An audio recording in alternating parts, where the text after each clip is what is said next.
दोस्तों, क्या आप जानते हैं कि समस्त स्त्रियां गर्भवती के श्राप के कारण होती हैं?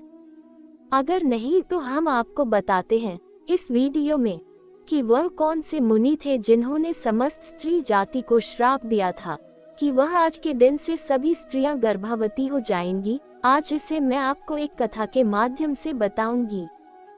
दोस्तों, एक समय की बात है। एक बार श्री कृष्ण के पास देवी सत्यभामा आती है और कहती है, हे प्राणनाथ, आज मैं आपके पास एक प्रश्न को लेकर आई हूँ।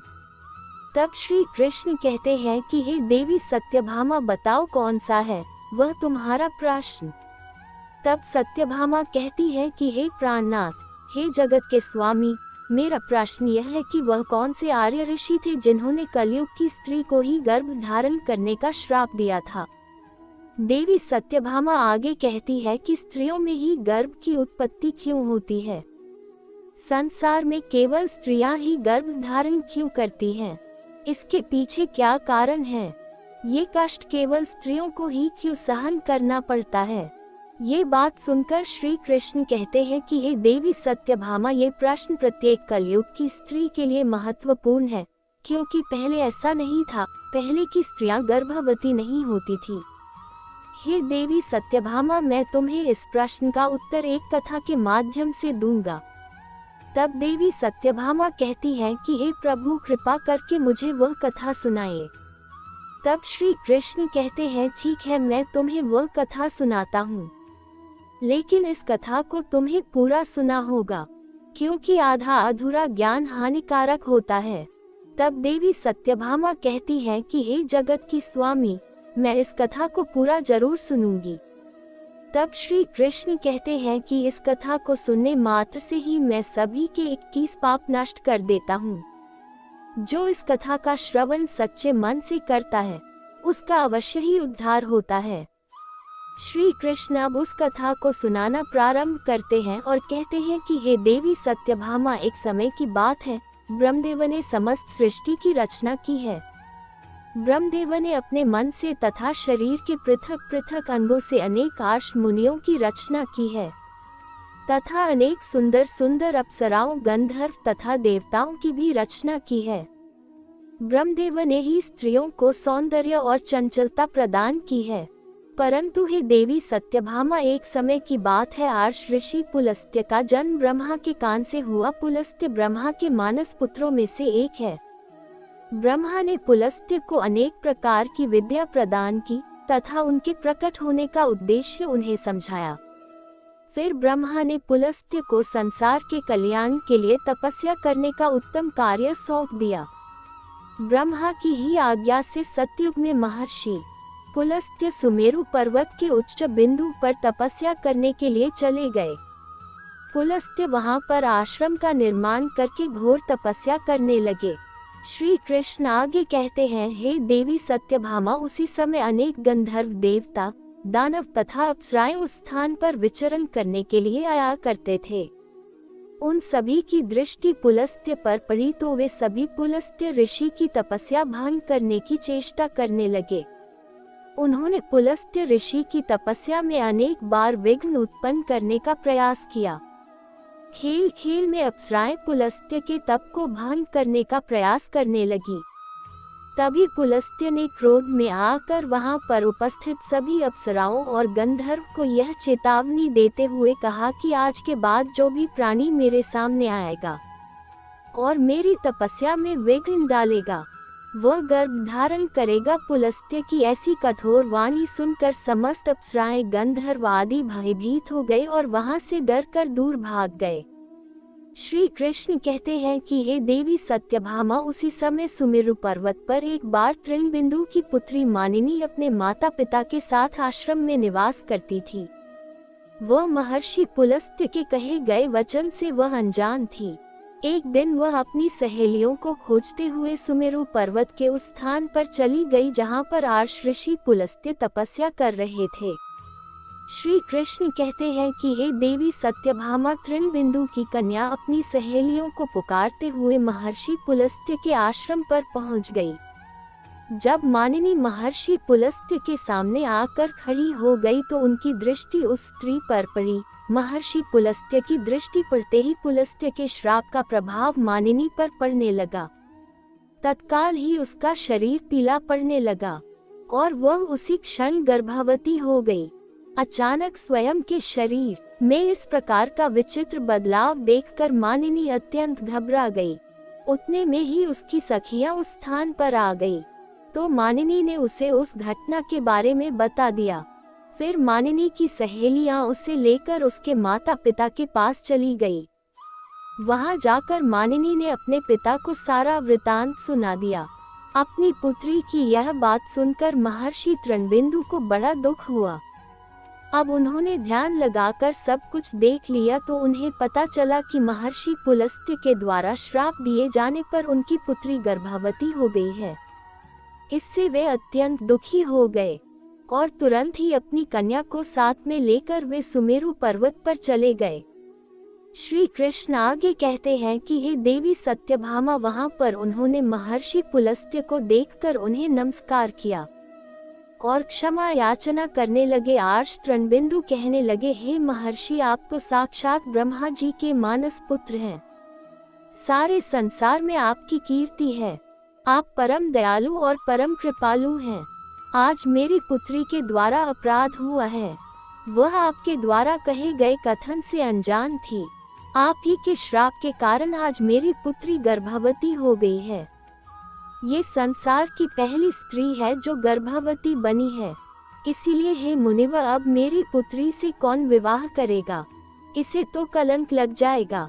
इसीलिए मैं आपसे प्रार्थना करता हूँ कि आप मेरी कन्या को पत्नी के स्वरूप में स्वीकार कीजिए। मेरी कन्या सर्वगुण संपन्न है, उसके मन में किंचित मात्र भी दोष नहीं है। ये सदैव ही आपकी सेवा में तत्पर रहेगी। श्री कृष्ण आगे कहते हैं, हे देवी सत्यभामा, इस प्रकार से आर्ष तृणबिंदु ने आदर पूर्वक महर्षि पुलस्त्य से विनती की। तृणबिंदु के आदर सत्कार और स्तुति से महामुनि पुलस्त्य अत्यंत प्रसन्न हुए और मानिनी को दिए गए श्राप से उन्हें बड़ा दुख हुआ। फिर उन्होंने आर्ष तृणबिंदु को आश्वासन देते हुए कहा, हे मुनिवर, मैं आपकी स्तुति से अत्यंत प्रसन्न हूँ। मेरे ही कारण तुम्हारी कन्या गर्भवती हुई है, इसीलिए मैं तुम्हारी कन्या को मेरी पत्नी के रूप में स्वीकार करता हूँ। इसीलिए तुम अब चिंता ना करो। श्री कृष्ण कहते हैं, हे देवी सत्यभामा, इस प्रकार से महर्षि पुलस्त्य ने आर्ष तृणबिंदु की कन्या मानिनी को पत्नी के रूप में स्वीकार किया तथा तृणबिंदु की कन्या मानिनी महर्षि पुलस्त्य के साथ उनके आश्रम पर ही रहने लगी और दिन रात सच्चे हृदय से उनकी सेवा करने लगी। महर्षि पुलस्त्य भी मानिनी की निस्वार्थ सेवा, पतिव्रता, धर्म और भक्ति से अत्यंत प्रसन्न हुए। श्री कृष्ण आगे कहते हैं, हे देवी सत्यभामा, एक दिन पुलस्त्य ने मानिनी से कहा, हे देवी, मैं तुम्हारी सेवा और भक्ति से अत्यंत प्रसन्न हूँ। इसीलिए मैं तुम्हें मेरे ही समान पुत्र की प्राप्ति होने का वरदान देता हूँ। जिस समय तुम मेरे सामने आई थी उस समय मैं वेदों का पाठ कर रहा था और तुमने वेदों का श्रवण भी किया है। इसीलिए तुम्हारा पुत्र चारों वेदों में पारंगत होगा और समस्त संसार को वेदों का ज्ञान प्रदान करेगा। तुम्हारा ये पुत्र सारे संसार में विश्रवा के नाम से प्रसिद्ध होगा। श्री कृष्ण आगे कहते हैं कि हे देवी सत्यभामा, फिर कुछ समय के उपरांत देवी मानिनी ने एक अत्यंत गुणवान पुत्र को जन्म दिया। महर्षि पुलस्त्य के कथन अनुसार उस पुत्र का नाम विश्रवा रखा गया। विश्रवा अपने पिता महर्षि पुलस्त्य के समान ही विद्वान, सत्यवादी और धर्म का पालन करने वाले थे। उनकी ख्याति संपूर्ण विश्व में हुई। उनकी कीर्ति और महानता को देखते हुए महर्षि भारद्वाज ने अपनी पुत्री इद्विला का विवाह उनके साथ कर दिया। फिर मुनि विश्रवा की पत्नी इद्विला के गर्भ से एक पुत्र का जन्म हुआ जिसका नाम श्रवण रखा गया और श्रवण का ही एक नाम कुबेर है। कुबेर जी ने ब्रह्मा जी को प्रसन्न करने के लिए कठोर तपस्या की। फिर कुबेर की तपस्या से प्रसन्न होकर ब्रह्मदेव ने उन्हें वरदान दिया और उन्हें उत्तर दिशा का स्वामी तथा धनाध्यक्ष बना दिया। श्री कृष्ण आगे कहते हैं, हे देवी सत्यभामा, इसके साथ ही मन की गति से चलने वाला पुष्पक विमान कुबेर को भेज दिया। कुबेर जी धन के स्वामी हैं। गंधमादन पर्वत पर स्थित संपत्ति का चौथा भाग कुबेर जी के ही नियंत्रण में है। कुबेर जी ने उस धन का 1.25 भाग मनुष्यों को प्रदान किया। महर्षि विश्रवा की दूसरी पत्नी का नाम कैकसी था। श्री कृष्ण कहते हैं, हे देवी सत्यभामा, एक बार महादेव ने माता पार्वती के लिए अत्यंत सुंदर महल का निर्माण करवाया था, जिसे लंका नाम दिया था। उस लंका के गृह प्रवेश के समय मैंने आर्ष ऋषि विश्रवा को भी निमंत्रण दिया हुआ था। आर्ष ऋषि विश्रवा अपनी पत्नी को लेकर लंका के गृह प्रवेश में आए थे।